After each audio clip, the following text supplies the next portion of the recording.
nummer Niklas der. Natasja, er du klar til at komme og løbe i dag i varmen? Denne gang så må vi håbe, at det lykkes. Og de kameraer holder strøm. Kommer i hvert fald til at komme sved i dag. Så får I lige en lille video af vores fantastiske løbetur hernede. Hvor jeg løber 50 km på det her trapbrædder her på de 14 dage. Det er hårdt. Det bliver man slidt af. Men det er nu dejligt her. Her kunne Thomas og de andre tumper lave lidt funktionel træning. De er jo til vandet. Der er lidt vedkøling. Også lidt skyld. Fantastisk. I går der kunne vi se Afrika over på den anden side. Kan vi ikke i dag. Det er egentlig sjovt nok, for det ligner, at der er bedre sigtbarhed i dag. Det er der ikke. På rammen, Natasja. Det var godt.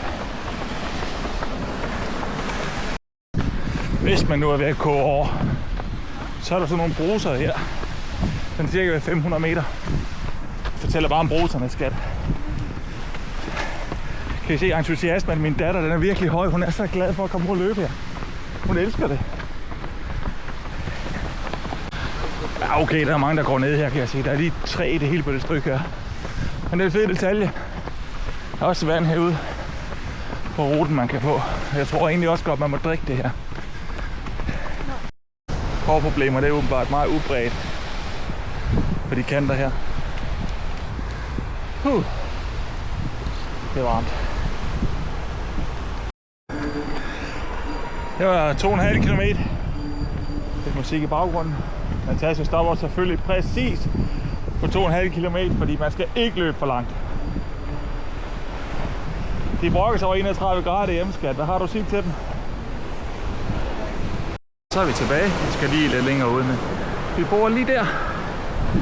Altså Natasja, var det en god løbetur? Og varme i hvert fald, ikke? De to dernede, de hygger sig meget mere. Halløj! Det er ikke noget.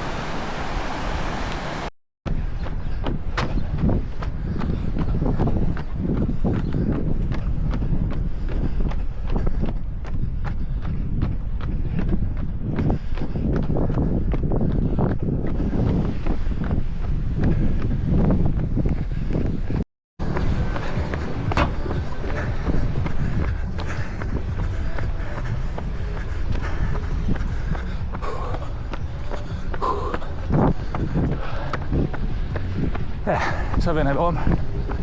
Ja, man kan se det på mig, men jeg vil være tænkt.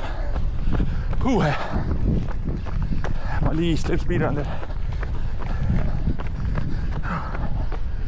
Ja, 5-5. Jeg måske ikke slå til meget endnu. Det kommer jeg til. Damn, det er hårdt.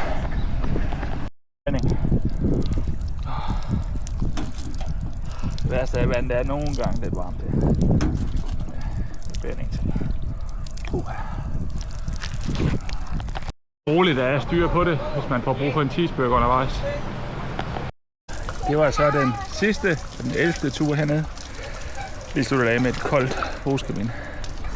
Eller brusebad her. Det var hårdt. Fy for helvede, var det hårdt.